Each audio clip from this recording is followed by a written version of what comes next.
लघु उद्योग भारतीच्या या अधिवेशनामध्ये मंचावर उपस्थित आपले अध्यक्ष रवींद्र वैद्यजी, रवींद्र सोनवणेजी, भूषण मर्देजी, गौरव जोशीजी, आशिष चंदाराणाजी, या ठिकाणी उपस्थित सन्माननीय अमरीशभाई पटेल आणि उपस्थित सर्व उद्योजक भगिनी आणि बंधूंनो, मला अतिशय आनंद आहे की या कार्यक्रमामध्ये मी येऊ शकलो. मी रशियाला होतो, ज्या दिवशी मला निमंत्रण मिळालं त्या दिवशी मी सांगितलं, म्हटलं मी प्रयत्न नक्की करतो, कनेक्टिंग फ्लाईट मिळाली तर मी वेळेवर पोहोचायचा प्रयत्न करीन. आणि सुदैवाने मला तशा प्रकारची फ्लाईट मिळाली. त्यामुळे उतरलो एअरपोर्टच्या बाजूला नंदगिरी आमचं सरकारी रेस्ट हाऊस आहे, तिथे गेलो आणि थोडा फ्रेश झालो, डायरेक्ट या कार्यक्रमाकरता या ठिकाणी आलो. आज अतिशय चांगल्या प्रकारचं संपूर्ण या ठिकाणी वेगवेगळे सत्र आपण घेतलेले आहेत. आणि खरं तर आपल्या संपूर्ण अर्थव्यवस्थेचा कणा लघु उद्योग आहे. सर्वात जास्त रोजगार निर्मिती लघु उद्योगाच्या माध्यमातून होते. आणि विशेषतः आपण ज्यावेळेस मोठ्या उद्योगाचा विचार करतो त्यावेळी त्या मोठ्या उद्योगालाही संपूर्ण पूरकता ही आमच्या लघु उद्योगामुळे येते. आणि म्हणूनच आपले देशाचे पंतप्रधान माननीय मोदीजींनी लघु उद्योगाला फार जास्त महत्त्व दिलंय. आणि आपण बघितलं असेल तर कोरोनाच्या काळात देखील विविध उपाययोजना करत असताना आमचा लघु उद्योग जगला पाहिजे, तो या संपूर्ण कोरोनाच्या त्रासदीमध्ये त्याला फारसं पाठबळ नाही आहे हे लक्षात घेऊन वेगवेगळ्या योजनांच्या माध्यमातून त्याला पाठबळ देण्याचं काम हे मोदीजींनी केलं आणि आपण सगळ्यांनी ते निश्चितपणे बघितलेलं आहे. महाराष्ट्रामध्ये देखील आमचा प्रयत्न हाच आहे की लघु उद्योगाला आपल्याला बळ देता आलं पाहिजे. आज खरं म्हणजे ज्या प्रकारची जागतिक परिस्थिती तयार झाली आहे, कोरोनामुळे पहिल्यांदा आणि दुसऱ्यांदा रशियाचं युद्ध चाललं आणि त्यानंतर जे काही सँक्शन्स रशियावर टाकले आहेत, या सगळ्या गोष्टीतनं भारताकरता एक संधी तयार झाली आहे. आणि विशेषतः ग्लोबल सप्लाय चेनचा भाग होण्याकरता एक अत्यंत महत्वाची संधी ही आपल्या उद्योगांकरता आता तयार होते. मी काल परवा रशियामध्ये होतो आणि रशियातल्या उद्योजकांची चर्चा करताना, आता रशियाचा ट्रेड हा मोठ्या प्रमाणात चीनशी होतोय, पण चीनवर त्यांचा विश्वास नाहीये, युरोपशी ते ट्रेड करू शकत नाहीये. अशा या सगळ्या परिस्थितीमध्ये भारताला एक खूप मोठी अपॉर्च्युनिटी तयार झाली आहे. अनेक उद्योग घटकांची देखील माझी चर्चा झाली. आज त्याच्यातला बराचसा ट्रेड हा वेगवेगळ्या देशाच्या माध्यमातून होतोय, व्हाया होतोय, डायरेक्ट होत नाहीये, थेट होत नाहीये. पण आता थेट करण्याशिवाय पर्याय नाहीये. आणि आता ऑइलमध्ये तर आपण त्या ठिकाणी रुबल आणि रुपी असा एक्सचेंज सुरू केल्यामुळे एक नवीन दालन इतरही उद्योगांकरता मोठ्या प्रमाणात त्या ठिकाणी सुरू होत आहे. मी त्या संदर्भात एकदा सविस्तर केंद्र सरकारशी देखील बोलणार आहे. पण मला असं वाटतं की एकूणच कोरोनानंतर चीनवरचा जो काही साधारणपणे पश्चिमी राष्ट्रांचा जो काही विश्वास आहे तो कमी झाल्यानंतर त्यांना आशेचा किरण हे भारत दिसतंय. खरं तर मोठ्या प्रमाणात व्हिएतनाम सारखा देश लाभान्वित झालाय, पण भारत त्याही पलीकडे जाऊ शकतो अशी आपली परिस्थिती आहे. आणि याकरता आपल्याला स्ट्रेंथन करावं लागेल ते आपल्या लघु उद्योगांचं जाळं, सगळा बेस आहे हा ग्लोबली कॉम्पिटिटिव्ह आपल्याला करावा लागेल. आणि तो ग्लोबली कॉम्पिटिटिव्ह करायचा असेल तर सरकारलाही प्रयत्न करावे लागतील आणि उद्योगालाही प्रयत्न करावे लागतील. शेवटी एखादा उद्योग कॉम्पिटिटिव्ह करायचा असेल तर त्याच्याकरता असलेला वित्तपुरवठा असेल, त्याच्याकरता असलेली संसाधनं असतील, ही महत्वाची असतात, ज्याची जबाबदारी सरकारची असते. आणि त्यासोबत त्याची गुणवत्ता कारण ग्लोबल कॉम्पिटिटिव्ह व्हायचं असेल तर गुणवत्ता ही सगळ्यात महत्वाची आहे. त्यामुळे ती गुणवत्ता धारण करता आली पाहिजे, हे उद्योजकाचं काम असतं. आणि या दोन्ही तिन्ही गोष्टी ज्यावेळेस आपण एकत्रित करतो त्याचवेळी खऱ्या अर्थानं आपण या ग्लोबल सप्लाय चेनचा भाग होऊ शकतो. आणि मला असं वाटतं की महाराष्ट्रामध्ये निश्चित आपला हा प्रयत्न असेल, कारण आपला महाराष्ट्र हा उद्योगाकरता त्या ठिकाणी ओळखला जातो. देशाच्या औद्योगिक उत्पादनामध्ये प्रामुख्यानं आपला वाटा आहे. मॅन्युफॅक्चरिंग सेक्टरमध्ये आपण देशामध्ये पहिल्या क्रमांकावर आहोत. आणि म्हणून अत्यंत महत्वाचं आहे की ज्याचा उल्लेख आता या ठिकाणी खरं म्हणजे भूषणजींनी केला, की आपल्या ज्या काही अडचणी आहेत, ज्या काही समस्या आहेत त्या दूर करणं मला अतिशय महत्वाचं वाटतं. खरं तर आपण बघितलं असेल तर मगाशी तुम्ही उल्लेख केला 14 ते 19चा या काळामध्ये आपण उद्योगस्नेही अशा अनेक त्या ठिकाणी योजना आणल्या, अनेक निर्णय केले. बघा त्याचा परिणाम काय आहे तर साधारणपणे 2013 मध्ये आपण जर बघितलं तर महाराष्ट्रात जी काही परकीय गुंतवणूक येत होती त्याच्यामध्ये आपण साधारण 5व्या क्रमांकावर होतो. 14-15 मध्ये आपण दुसऱ्या क्रमांकावर होतो 15 साली. आणि 15 नंतर तर 19 पर्यंत प्रत्येक वर्षी आपण पहिल्या क्रमांकावर गेलो. आणि अनेक वेळा गुजरातची चर्चा होते आणि अलीकडच्या काळात जरा जास्त चर्चा व्हायला लागली आहे. म्हणून मी या ठिकाणी रेकॉर्ड स्ट्रेट झालं पाहिजे, सगळ्यांना माहिती असली पाहिजे म्हणून सांगतो की 2017 साली महाराष्ट्राचं जे काही आपल्याकडची गुंतवणूक होती, परकीय गुंतवणूक होती, जी साधारणपणे 13-14 साली $6 बिलियन होती, ती 17 साली $20 बिलियन वर पोहोचली. आणि यातलं महत्वाचं असं आहे की आपण 4-5व्या नंबरवरचा जो महाराष्ट्र होता, आपण पहिल्या नंबरवर तर गेलोच, पण आपल्या मागची जी राज्य होती म्हणजे दिल्ली, गुजरात, कर्नाटक आणि तमिळनाडू या सगळ्यांची मिळून बेरीज $13 बिलियन होती आणि एकट्या महाराष्ट्राची $20 बिलियन होती. आणि हे 6 बिलियन वरनं आपण 26 बिलियन पर्यंत वर नेलो होतं. आणि सातत्याने पहिल्या क्रमांकावर आपण होतो.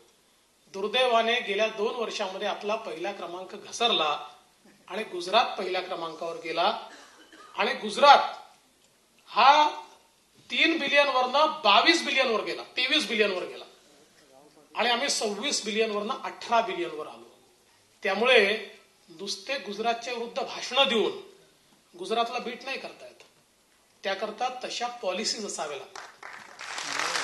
आणि मला आनंद आहे की 5 वर्ष सातत्याने गुजरातला मी मागे ठेवलं होतं आणि महाराष्ट्राला पहिल्या क्रमांकावर आणलं. आणि आता हे जे बोलताय त्यांनीच पुन्हा एकदा गुजरातला पहिल्या क्रमांकावर नेलं आणि महाराष्ट्राला खाली आणलं. आणि म्हणून मला असं वाटतं की शेवटी उद्योजक जो असतो ना, तो तुमच्याकडचं वातावरण कसं हे बघत असतो. माझा सवाल आहे की या महाराष्ट्रामध्ये 3,50,000 कोटी रुपयाची गुंतवणूक होऊन या ठिकाणी देशातली सगळ्यात मोठी रिफायनरी येणार होती. 3,50,000 कोटीची गुंतवणूक म्हणजे देशाच्या इतिहासातली सगळ्यात मोठी गुंतवणूक, देशाच्या इतिहासातली. बरं करणार कोण होतं? करणार होत्या सगळ्या शासकीय ऑइल कंपनीज आणि त्यांच्यासोबत पार्टनर म्हणून जी मिडल ईस्टची कंपनी आहे ती. आणि या एका गुंतवणुकीने काय झालं असतं? या एका गुंतवणुकीने 5 लाख लोकांना रोजगार आपण देऊ शकलो असतो. पण त्याहीपेक्षा महत्वाचं काय? त्याहीपेक्षा महत्वाचं असं आहे की तुम्ही जर गुजरातच्या अर्थव्यवस्थेला बघितलं तर गुजरातच्या अर्थव्यवस्थेमध्ये 2च गोष्टींचा वाटा आहे. पहिला वाटा आहे तो जामनगरच्या रिफायनरीचा आणि दुसरा वाटा आहे तो मुंद्रा पोर्टचा. या जामनगरच्या रिफायनरीपेक्षा 3 पट 4 पट मोठी रिफायनरी जर महाराष्ट्रात तयार झाली असती तर महाराष्ट्र पुढचे 10 वर्ष म्हणजे इतर कुठल्याही राज्यांपेक्षा थेट 10 वर्ष पुढे गेला असता. परंतु दुर्दैवाने त्या रिफायनरीला आम्ही विरोध केला, ती आम्ही होऊ दिली नाही. आता आजही ती करणार आहोत आम्ही, पण आज प्रॉब्लेम काय आहे बघा, आता ती स्केल डाऊन झाली. आता ती 3.5 लाख कोटीची राहणार नाही. कारण मग सरकार वेगवेगळे ऑप्शन्स बघतं. जर 3-4 वर्षाचा भाग निघून गेला तर मग 2-3 ठिकाणी रिफायनरीज होतात आणि त्यामुळे इतकी मोठी आपली गुंतवणूक ही आपण घालवली. आणि एवढंच नाही तर आज आपण बघा, आपल्या इथे जो निवेशक असतो ना, तो बघत असतो की राज्यातलं वातावरण कसं आहे. आज सगळ्यात जास्त एम्प्लॉयमेंट तयार होते इन्फ्रास्ट्रक्चरच्या प्रोजेक्टमधनं. आपण बुलेट ट्रेन बंद केली, आपण मेट्रो बंद केली. 1 लाख कोटीची गुंतवणूक असलेल्या बुलेट ट्रेनमध्ये 0.01% मिळालेलं कर्ज, 50 वर्षाचं कर्ज आणि 20 वर्षाचं मोरटोरियम, म्हणजे तुम्हाला 1 लाख कोटी फुकट मिळत आहे.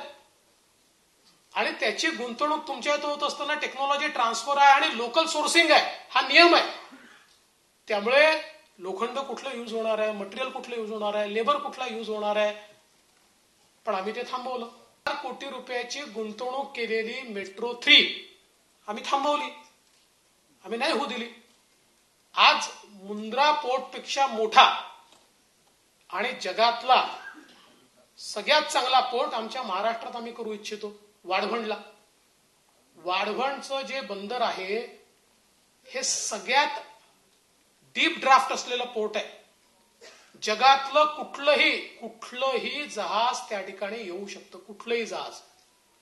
आज आपली अवस्था अशी आहे, रशियामध्ये परवा मी बिझनेस मीटिंग घेतली, त्या सगळ्यांची कंप्लेंट काय होती, साहेब जेएनपीटीवर जागाच नाही पुरत, टर्नअराउंड टाइम जास्त आहे, आम्हाला शिपमेंटच मिळत नाही. कारण एकटं जेएनपीटी कुठे पुरून उरणार आहे. आज भारताचा उद्योग इतक्या मोठ्या प्रमाणात वाढतोय आणि त्याच्यापेक्षा मोठा पोर्ट, 76% कंटेनर ट्रॅफिक देशाचा हा जेएनपीटी त्या ठिकाणी हँडल करतो. त्यापेक्षा मोठा पोर्ट जर आपण वाढवणला करू शकतो आणि नॅचरल ड्रीप ड्राफ्ट आहे आणि आता त्याच्यामध्ये आपण राईट ऑफ वे नवीन शोधलाय, त्यामुळे डहाणूच्या नॅचरल एरियाला कुठेही आता आपण टच करत नाही. जे काही मासेमारी करणारे आहेत त्यांचे काही विषय असले तर ते पूर्णपणे, कारण आपण बघा जगाच्या पाठीवर ज्या ज्या ठिकाणी पोर्ट आहेत त्या त्या ठिकाणी आपल्याला मासेमारीचं बंदर देखील दिसत आहे. त्यामुळे त्यांना कुठेही अडचण येऊ द्यायची नाही, त्यांच्या सगळ्या समस्या आपण सोडवू शकतो. पण नाही, आमचं धोरण एकच, सगळं बंद करणार. आणि मग सगळं बंद करणार तर गुजरातच्या पुढे जाणार कसं. मुंद्रा पोर्टही चाललाय, तिथे रिफायनरी पण चालली आहे. आज हे 2च, म्हणजे बाकी तर सोडाच, पण रिफायनरी आणि वाढवण बंदर हे जर 2 केलं तर महाराष्ट्राला पुढचे 10-20 वर्ष कोणी महाराष्ट्रापर्यंत पोहोचूच शकत नाही, इतकं महाराष्ट्र त्यातनं पुढे जाणार आहे. पण या सगळ्या ज्या गोष्टी आहेत त्याला आम्ही विरोध करतो आणि आमची अपेक्षा अशी आहे की आमच्याकडे गुंतवणूक आली पाहिजे. अशी गुंतवणूक येत नाही. खरं म्हणजे गेल्या 2 वर्षामध्ये आपल्यापैकी अनेकांनी अनुभवलं असेल, प्रत्येक सबसिडी अनाऊन्स केलेली ही सबसिडी मिळवण्याकरता 10% पैसे द्यावे लागायचे.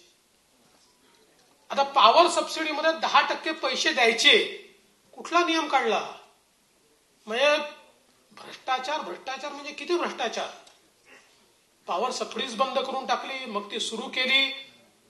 वेगवेगळ्या प्रकारच्या सबसिडी मिळवायला माझा सवाल आहे, 15 ते 19च्या काळात, 14 ते 19च्या काळात एक नवा पैसा कोणाला द्यावा लागला नाही. आम्ही प्रयत्न करायचो, गरज पडली तर कर्ज घ्यायचो, पण त्या ठिकाणी आम्ही ती सबसिडी द्यायचो. आज जर तुमच्याकडे त्या सबसिडी करताही पैसा द्यावा लागत असेल, लाच द्यावी लागत असेल, तर काय अवस्था होईल. आणि म्हणून ही जी काही सगळी अवस्था महाराष्ट्राची आपण केली. आणि आता काल परवा फॉक्सकॉनच्या संदर्भात, वेदांता फॉक्सकॉनच्या संदर्भात, खरं म्हणजे मला कधी कधी आश्चर्य वाटतं की स्वतः जे काही वेदांताचे प्रमुख आहेत अनिल अग्रवाला यांनी ट्विट करून सगळी वस्तुस्थिती मांडली, सगळी वस्तुस्थिती.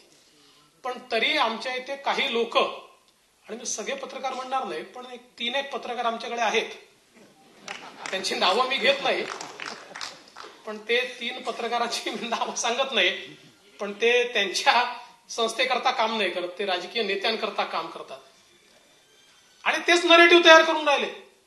खरं म्हणजे ज्या दिवशी मी शपथ घेतली दुसऱ्या दिवशी मी सीओ एमआयडीसीला बोलवलं. म्हटलं काय चाललंय? त्यांनी सांगितलं साहेब ही वेदांता फॉक्सकॉन डील आहे, पण याच्यामध्ये थोडा त्यांचा कल गुजरातकडे दिसतोय, आपण जरा घाई केली पाहिजे. तात्काळ मी सीएम साहेबांशी बोललो. अनिल अग्रवालांशी माझे स्वतःचे वैयक्तिक संबंध आहेत, मी त्यांना फोन लावला. मी त्यांना सांगितलं की हे तुम्ही का गुजरातमध्ये करताय, इकडे करा. पूर्वी एकदा आपली चर्चा या संदर्भात झाली आहे. जे गुजरात देत आहे ते आम्ही द्यायला तयार आहोत, त्याच्यापेक्षा किमान जास्त द्यायला तयार आहोत. मग सीएम साहेब बोलले, तसं पत्र त्यांना लिहिलं. मी स्वतः त्यानंतर त्यांच्या घरी गेलो. त्यावेळेस त्यांनी एकच सांगितलं की आम्ही ऍडव्हान्स स्टेजमध्ये गेलो आहोत, गुजरातमध्ये आता निर्णयाच्या जवळ आम्ही पोहोचलो आहोत. आता आम्हाला परत येणं थोडं कठीण आहे, पण मी तुम्हाला एवढं आश्वासित करतो की आमचा कल आहे, आम्ही महाराष्ट्रामध्ये निश्चितपणे गुंतवणूक करणार आहोत.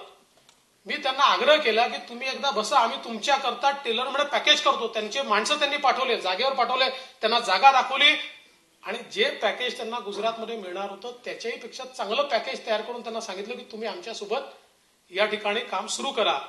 पण त्यांनी शेवटी मला हे सांगितलं की आमचा जवळपास हा निर्णय झालेला आहे देवेंद्रजी, आणि त्याच्यामुळे आम्ही मात्र जे काही आमचं फॉरवर्ड इंटिग्रेशन आहे, ही जी सगळी गुंतवणूक महाराष्ट्रात करणार आहोत, खरी गुंतवणूक त्याच्यामध्येच आहे. आणि त्यानंतर त्यांनी गुजरात सोबत करार केला. आता त्यांचा हा निर्णय कधी झाला होता? आमचं सरकार येण्याच्या आधी झालेला की गुजरात सोबत जायचं. आम्ही आल्यानंतर काय केलं? आपल्या राज्यामध्ये आला पाहिजे म्हणून निकराची शर्त केली, प्रयत्न केला. ज्यांनी काहीच केलं नाही ते आता आमच्याकडे बोटं दाखवून राहिले, पण शिकवून राहिले. अरे तुमचं कर्तृत्व काय ते तर सांगा ना, तुम्ही काय केलं हे तर सांगा. काहीच केलं नाही आणि या ठिकाणी शहाणपण सांगून राहिले. पण मी एक गोष्ट त्यांनाही सांगतो आणि सगळ्यांना सांगतो की निश्चितपणे तुमच्या काळामध्ये महाराष्ट्र गुजरातच्या मागे गेला असेल, पुढच्या 2 वर्षात महाराष्ट्राला गुजरातच्या पुढे नेलं नाही तर बघा निश्चित मिळणार.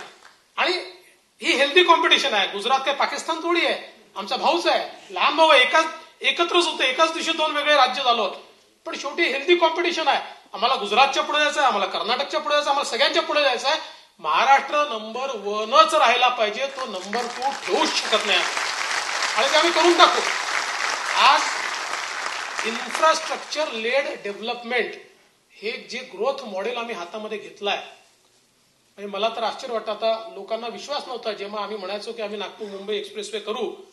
मला आठवतं की नागपूर मुंबई एक्सप्रेसवे करण्याकरता आम्ही घेतला तर त्यावेळी माननीय उद्धवजींनी जाऊन तिथे सभा घेतल्या शेतकऱ्यांमध्ये आणि त्याला विरोध केला. माननीय पवार साहेबांनी जाऊन तिथे विरोध केला, त्याच्या विरुद्ध सभा घेतल्या. पण आज आम्ही तो करून दाखवला आणि माझा दावा आहे एकदा तो पूर्ण सुरू झाला की next industrial corridor and economic corridor will be Nagpur Mumbai express. हा नेक्स्ट कॉरिडॉर आहे. इन्फ्रास्ट्रक्चर हे एक अशी गोष्ट आहे की ज्यातनं मोठ्या प्रमाणात आपण परिवर्तन करू शकतो. आता आपण एमआयडीसीचा विचार केला तर गेल्या 2-2.5 वर्षांमध्ये एमआयडीसीचं काय चाललं होतं?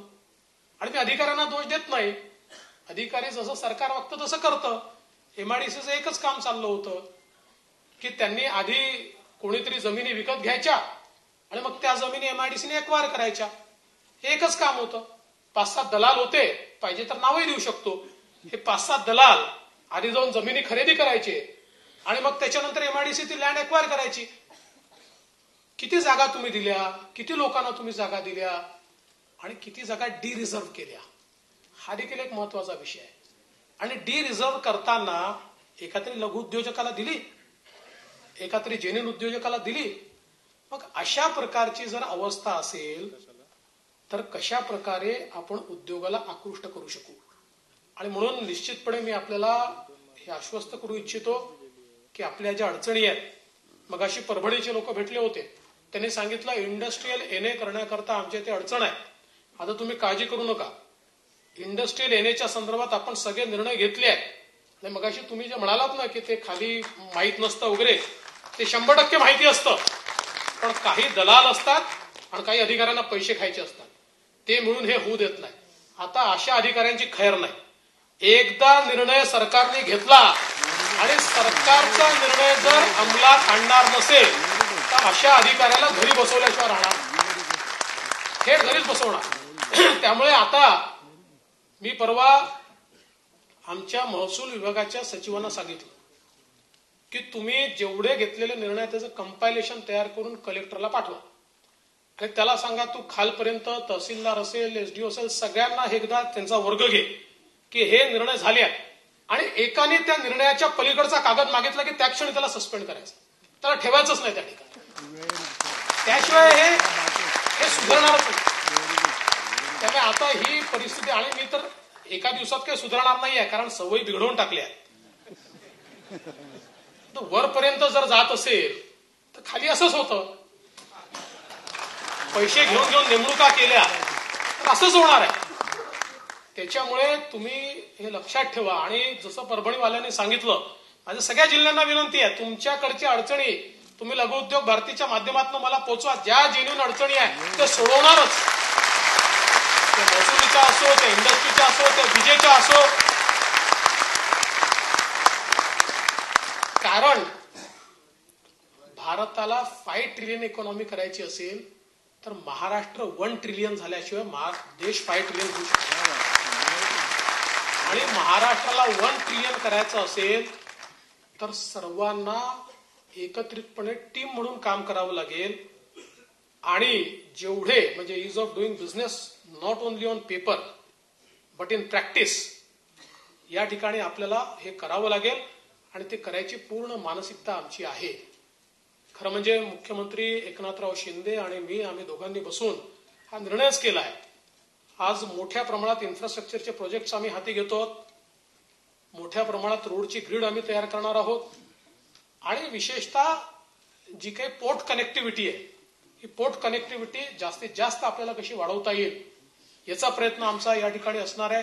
सगळ्या गोष्टी हॅसल फ्री कशा करता येतील हा प्रयत्न आमचा असणार आहे. त्यामुळे मला असं वाटतं की निश्चितपणे येत्या काळामध्ये मोठ्या प्रमाणात आपण गुंतवणूकही आणू आणि गुंतवणूक आल्यानंतर त्याच्याकरता जी इकोसिस्टीम आहे ती इकोसिस्टीम तयार करण्याचं काम हे लघुउद्योजकांचं असतं. ती इकोसिस्टीम तयार करण्याकरता लघुउद्योजकांना संपूर्ण मदत ही सरकारच्या माध्यमातून या ठिकाणी राहील.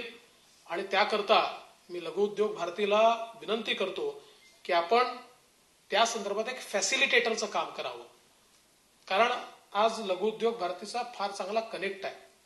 आणि मगाशी भूषणजींनी सांगितली गोष्ट खरी आहे की कोरोनाच्या काळात अनेक वेळा तुम्ही मलाच भेटला की काय अडचणी आहेत. त्यामुळे तुम्ही सातत्याने त्या काळातही उद्योजकांच्या अडचणी समजून घेत होतात.